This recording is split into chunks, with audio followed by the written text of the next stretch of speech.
ይሄ የምትመለከቱት እንግዲህ የሀና ሻሽ ነው ማለት ነው። የሀገሬ ልጆች እውነት ለመናገር በጣም ያሳዝናል። ዛሬ እንግዲህ 51 ሺህ ሰው በተገኘበት ማለት ነው በሳውዲ አረቢያ የሚገኘው የሀና ደላላ ሀና ሙታለች ስላችሁ አላመናችሁኝም። እስከ ዛሬ ድረስ እንግዲህ ሀና ስትሞት የሚያሳይ ማስረጃ ቪዲዮም ሆነ ፎቶ አልነበረኝም። ዛሬ ላይ ግን ሀና ስትሞት የሚያሳይ ቪዲዮ ከእጅ ገብቷል ብሎ እንግዲህ የ14 ደቂቃ ቪዲዮ እንግዲህ 51 ሺህ ሰው በተገኘበት ለተመልካች እያካፈለ ነበር ማለት ነው። እውነት ለመናገር እንግዲህ በጣም ያሳዝናል። የሀገሬ ልጆች በጣም በርካታ እህትና ወንድሞቻችን ዘር፣ ሃይማኖት፣ ጾታ ሳይለዩ ለእህታችን ሀና በሰላም እንድትገኝ ዋጋ እየከፈሉ እንግዲህ አንድ ሳምንት ሙሉ በቀጥታ ስርጭት እንግዲህ እያፈላለጓት እንደሆነ ይታወቃል። እና እስከ ዛሬ ድረስ ደላለው ሀና ሞታለች፣ ነገር ግን በሞተች ሰዓት ቪዲዮም ሆነ ፎቶ ስልክ ስላልነበረ አልተቀረጠችም ብሎ ነበር። ዛሬ እንግዲህ ለአቡ ፋኖ ማለት ነው ወይንም ለሰይድ ወረባቦ ደውሎ እሷ መሞቷን እርግጠኛ ነኝ፣ ለመሞቷም ደግሞ ማስረጃ እየጠየቃችሁ ነበረ። ዛሬ እንግዲህ ማስረጃውን ይዤ እገኛለሁ፣ ስለዚህ ህዝቡን ሰብስበ ጠብቀኝ ብሎት እሱም ደግሞ እንግዲህ ህዝቡን ሰብስቦ ነበረ። ህዝቡም እንግዲህ ስራውንም እንቅልፉንም ትቶ ቁጭ ብሎ ስንከታተላቸው አድረናል ማለት ነው። ሀገሬ ልጆች ከ51 ሰዎች መካከል አንዷ እኔ ነኝ ማለት ነው። እና እውነት ለመናገር በጣም ተሳቅቄ ነበር። ወላሂ ነው የምላችሁ። እኔ በሚዲያ የማውቃት ልጅ እንደዚህ የተሳቀቅኩኝ ቤተሰብ በአካል የሚያውቃት ልጅ ምን ያክል ሲሳቀቁ እንዳደሩ እንግዲህ ያደረ ወይንም ደግሞ ቁጭ ብሎ ሲከታተል የነበረ ሰው ነው የሚያውቀው ማለት ነው። እንግዲህ ውድ ቤተሰቦቼ እኔ የእውነት መረጃ ያላቸው መስሎኝ በቃ ወሽመጤ ሁሉ ተበጥሶ ነበር። እንዲ በቃ አይደለ ደፍረው እንደዚያ በኩራት ሲናገሩ ማለት ነው። እንግዲህ እነሱ ትክክለኛ ማስረጃ ይዘናል ብለው ማለት ነው። ሰሞኑን እንግዲህ ሀና አልሞተችም፣ ስለዚህ ፍትህ ለሀና እያሉ ሲያፈላልጉ የነበሩ እህትና ወንድሞቻችን እንግዲህ የደላለው ሽማግሌዎች ነን ብለው ቀርበው በጣም እየተሳደቡ ነበር ማለት ነው። ህዝቡም ደግሞ ተሳደቡ፣ ችግር የለም ትክክለኛ እናንተ የልጅቱን መሞት ማስረጃ ይዛችሁ ከሆነ ልጅቱ እንደሞተች እርግጠኛ ከሆናችሁ ያለ ስማችሁ ስም ስለሰጠናችሁ እኛ ተንበርከን ይቅርታ እንጠይቃችኋለን፣ ብቻ እናንተ አሳማኝ መረጃቸውን አካፍሉን ብሎ እንደፈለጉ ሲሳደቡ እንግዲህ ያው መረጃውን ለማየት ወይንም ደግሞ የልጅቱን ቁርጧን ለማወቅ እንግዲህ ህዝቡም በትዕግስት እንደዚያ ሲሰድቧቸውም ከፍ ዝቅ ሲያደርጓቸው ዝም ብሎ እየሰማ እያየ ነበር ማለት ነው ሀገሬ ልጆች። ነገር ግን በመጨረሻ የሆነው ነገር እውነት ለመናገር ወላሂ በጣም ነው የሚያሳዝነው። እንዳልኳችሁ ስንቶቹ ማለት ነው በስመ ኢትዮጵያዊ ስለሆኑ እንጂ ምንነቷን የማያውቋት ሃይማኖት፣ ብሔር፣ ጎጥ ሳይለዩ እየተከራከሩላት የአንድ አካባቢ ሰዎች ነን ያሉ ሰው ግን ደላለውን ፈርተው ወይንም ደግሞ ለጥቅም ብለው እንዴት ሲያሽቃብጡ እንደነበረ ብሰሙ በጣም ነው የሚያሳዝነው። በጣም ነው የሚያሳፍረው የሚያሳዝነውም እንዳንድ ሰው ማለት ነው የሀገሬ ልጆች። እናሱ ምንድነው መሰላችሁ እነሱ ይሄው ማስረጃ ብለው ያቀረቡት የ14 ደቂቃ ቪዲዮ ነው ብለው እናንተ በዚህ አጋጣሚ ረቆይ ማልንገራችሁ በዚያ መንገድ ነው እንደምትመጡ በባህር የምትመጡ ሰዎች ቆይ ግን በባህር ስትመጡ ያነ መንገድ እንደዚህ አስከፊ መሆኑን አይታችሁ ድጋሚ ደግሞ በዚያ መንገድ የምትመለሱ ሰዎች ጤነኞች ናችሁ እንዴ? እኔ ሰበከኝ ሀገሬ ልጆች ወላሂ በየመንገዱ ብታይት ማለት ነው የወዳደቀ ጸጉር፣ የወዳደቀ ልብስ ምናምን የራስ ቅል ምናምን ያሳያሉ ማለት ነው። እንግዲህ እነሱ በአንድ ጠባብ መንገድ ነው ሄደው ያንን ሁሉ የሚያሳዩት ማለት ነው። ከዛ ደግሞ ያናል በቃልና ገመድ ይዛችሁ እንደዚህ ወደ ላይ የምትወጡት የለም። ኧረ እኔ እንደዚያ ሲወጣ ይቻላል አቅም ገመድ ይዘው ነው ተራራውን የሚወጡት የሀገሬ ልጆች። በገመድ ማለት ነው የሚከድበት መንገድ አለ። ገመዷን ብቻ ይዛችሁ ወደ ላይ የምትወጡበት አለ አይደለ? ልክ ግንድ ላይ እየተምጨረጨር ነው ወደ ላይ እንደምንወጣው ዛፍ ላይ እንደዛ።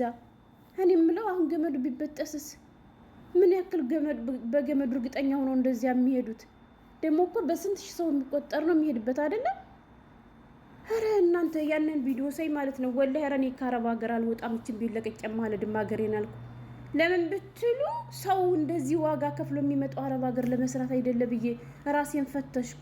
በዚህ አጋጣሚ በፕሌን የመጣን ሰዎች ወላሂ ፈጣሪያችን እናመስግን። በጣም ነው የሚያስፈራ ሀገሬ ልጆች። በቪዲዮ ሳይው እንደዚህ የሰበከኝ ኧረ እህቶች የምትሰሙ ካላችሁ እንደ ይቅር ተመልሳችሁ በዚያች መንገድ እንዳትሄዱ። ኢትዮጵያ ሆናችሁ የምትሰሙኝም ካላችሁ እንዳትሞክሩት። መንገዱ ማሳዘኑ ማስፈራቱ ማሳዘኑ ያልኳችሁ ልብሳቸው እቃቸው ምናምን ወዳድቆ እዚያ ላይ ሲደክሙ እዚያ ላይ ሲሞቱ ጥሎት የሚሄዱት ማለት ነው። እና እዛ አካባቢ የሚሰሩ ደንበር ላይ የሚኖሩ ወንድሞቻችን ሲያወሩ ይሰብካል ወላሂ። እና በጣም ነው የሚያሳዝነው። ወደ መጣሁበት ርዕስ ልመለስ እና ሀገሬ ልጆቼ የሀና አስክሬን ነው ተብሎ እንግዲህ ተዘጋጁ ልናሳያችሁ ነው ተብሎ ሰው ሁሉ ዝግጁ ሆኖ እንዲሁም ደግሞ ሀና በህይወት አለች ሲሉ የነበሩ እህት ወንድሞቻችን ደግሞ አይበቃኛ ጥፋተኞች ነን ያለ ስማቸው ነው በቃ ታግታ ነው ምናምን እያልን ስንሰድባቸው የነበረ ደላሎቹ በቃ ሀቅ ከነሱ ጋር ነው ያለው ብለው እንግዲህ ያው ቪዲዮን ለማየት ሁላችንም ጓጉተን ወላሂ እኔ ምንም አልተኛሁም። ሳልተኛ ሱቢን ሰገርኩ ተነስተው ሊጣ ቦካው ልጤ ልጠፈጥፍ ነው ማለት ነው። ሀገሬ ልጆች ግን አሁን እንደ ሰካራም እየተዝገረከርኩ ነው ማለት ነው። ስንቶቹ ግን ስንት ቀን ሙሉ እንደዚህ የሚከታተሉ አሉ። ከዛ እንግዲህ ሀገሬ ልጆች እንዲሁ ምን ሊያሳዩኝ ይሆን ብዬ እንዲሁ እየተሸማቀቅኩ እያለ ከዛ ያለኸልሃሉ መንገዱን ሲወጡ ምናምን እንዲሁም ቲክቶክ ዘግቶባቸው ነበረ። ከዛ በኋላ መድረስ አይቀርምና እንግዲህ እነሱ ካሰቡት መንገድ ላይ ደረሱ ሲባል የሆነ ቀፎ ቅንጭላቷ ብቻ የቀረ አለ አይደለ? ስንት አመት ሙሉ ቀብር ውስጥ የቆየች አጥማቸው የሚገኝ ሰው ያንን አሳዩ በሉ። ከዛ ደግሞ አዲስ ሻሽ የጸጉር ሻሽ አሳዩ በሉ። ከዚያ ደግሞ የሚያምር ልብስ አሳዩ በሉ የሀገሬ ልጆች። እና ምን ቢያደርጉ ጥሩ ነው መሰላችሁ? ሀና የምትባለው አልሞተችም አለች በህይወት ማለት ነው። ሀና የምትባለዋ ልጅ በህይወት እያለች ያንን ልብስ ለብሳ ቪዲዮ ሰርታ ፖስት ያደረገችበትን ከአካውንቷ ላይ ይገቡና ሰርች አድርገው አይተው የእሷን ልብስ እና የራሷን ሻሽ አዩት ማለት ነው ቪዲዮ ላይ። ከዚያ ቪዲዮ ላይ ካዩት በኋላ ምን ያደርጋሉ መሰላችሁ? ከሀና ይሄዱና ይሄን ልብስሽንና ይሄን ሻሽ አምጪሉና ልጅቷን አስገዶ ያወጧታል ማለት ነው፣ ይቀበሏታል ማለት ነው። ከዚያ ከተቀበሏት በኋላ ከዚያ በረሃ ላይ ወስደው ከዚያ ከቅንጭላቱ ከበሰበሰ ቅንጭላት ጋራ ይሄው ቅንጭላቷ ይሄ ነው በስብሳ ነው፣ ልብሷ ደግሞ ይሄ ሻሿም ደግሞ የራሷ ነው ብሎ አምጥቶ አሳዩ ሀገሬ ልጆች። ከዛ ደግሞ ሰዎች ጸጉራቸውን በቁማቸው እያሉ ሙሉ በሙሉ ሲላጩት ይሄ ሙሉ ግፍፍ የሚል የለም ልክ እንደዚህ ያለ ጸጉር ደግሞ አምጥተው ደግሞ አሳዩ። እኔ እኮ ምን እንዲሁ ለልጅቷ ባያስቡ እንኳን እንዲሁ ይሄን ያክል ሰው እየተከታተላቸው እንዲሁ ነቀታ አይሆንባቸውም? እንዲሁ ወላሂ ገንዘብ እኮ ማድረግ የለም የሀገሬ ልጆች። ሰው ለገንዘብ ብሎ ግን ህሊናውን ሲሸጥ ግን አያሳፍርም? ኧረ ያማል። ኧረ እንዲሁ በጣም እኔ ገረመኝ ወላሂ። እነሱ መረጃ ነው ብሎ ይዞ ስለመጡት እኔ ተሳቀቅኩኝ። ሰው እንዴት በዚህ ልክ ይዋረዳል? እና እንዴት ይሄን ታመጣላችሁ ሲባሉ ደግሞ በስድብ የሀገር ሌባ ብታቸው ጉርብ ፈጥረው ማለት ነው። አንዷማ እንዴት እያደረገች እንደምትሳደብ ልክ ሀቅ እንዳላት ሁሉ ግን ሴቱ ነው ደግሞ በዚያ ሲጨክኑ። ከዛ እሺ ቪዲዮ ከፍታቸው አሳዩ ሲባሉ በስድብ በዚያ በመጨረሻም ጥለው ወጡ። እና እንግዲህ አሁን ላይ እንደተደረሰበት ከሆነ ሀና በህይወት አለች የሚለው እንትኑ እያበዛ ነው ማለት ነው ያገሬጁ። ለምን ብትሉ አንደኛ እነሱ በህይወት ስላለች ነው ልብሷ የመጣው ልብሷም ሆነ ሻሿም ሆነ ንጥት ያለች ያልቆሸሸች ያልተቀደደች ምስጥ ያልበላት ምናምን። ምስጥ መብላቱን ተውትና ቢያንስ አቧራና ፀሐይ ሲፈራረቅበት ልብስ አይገረጣም? እንዲህ ሀገሬ ልጆች ደግሞ እኮ የፋራነታቸው ፋራነት ወላሂ የፋራነታቸው ፋራነት ወይ ተቀብሮ የቆየ ሌላ ሰው ልብስም ቢሆን አምጥቶ ባሳዩ ይሻላቸው ነበር። እነሱ የታያቸው ሀና ቪዲዮ የሰራችበት ልብስ መሆኑ ነው። ቪዲዮ ላይ መጥተው ሲያስተያዩት ያን ልብስ እውነት የሀና ነው ወይ የሚለው ነገር እንዲጸድቅላቸው ነበር የፈለጉት። ግን አስቡት፣ አሁን ሰው ሲሞት ካልተቀበረ አውሬ ይዞት ይሄዳል ቅንጭላቱን። ሰውነቷ ሌላ ሀገር ነው የሚሄደው። ልብሷን ደግሞ ንፋስ ምናምን ይወስደዋል አይደለም? ወይም ደግሞ ቀብረዋትም ከሆነ ልብሷ አብሮ ይበሰብሳል፣ አብሮ ምስጥ ይበለዋል አይደለም? እና እንዴት እንዳሰቡት አላውቅም። ሻሿ ምንም አልሆነችም፣ ልብሷ ምንም አልሆነችም። እነሱ ግን የሀና አስክሬን ይኸው ሀና ሙታለች። በቅርቡ ዲኤንኤ አስመርምረን ደግሞ እናሳያቸዋለን ከልጇ ጋር ወይ ከእናቷ ጋር። ከዛ ለካ እነሱ ያሰቡት በህይወት ያለችውን ሀናን ከዛ በህይወት ካለችው ጅስሟ ላይ ወስደው ከቤተሰቦቿ ጋር ዲኤንኤ አስመርምረው ይሄው ሀና ሙታለች ብሎ ሰውን ሊሸውዱ ማለት ነው። ሰው እንዴት በዚህ ልክ ይደድባል?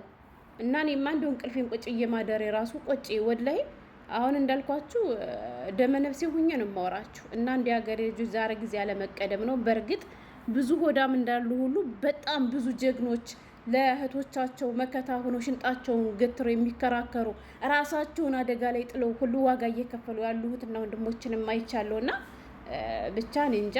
እና እንዲሁ ሁላችንም ወላሂ ዱዓ ጸሎት እናድርግላት። እንደው ይህች ምስኪን ልጅ ማለት ነው እንደው አላህ በሰላም ያስገኛት።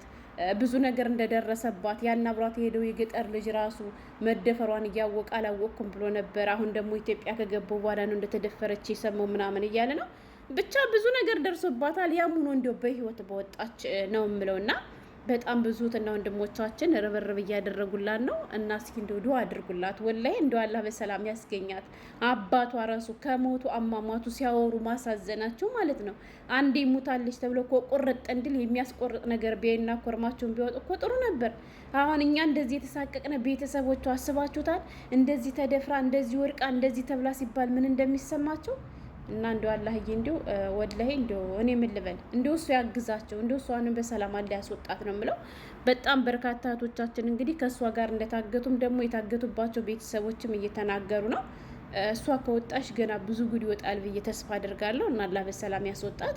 ለዛሬ ግን ማስረጃ ነው እሷ ሙታለች ብሎ ያቀረቡት ነገር አልተሳካላቸውም ማለት ነው።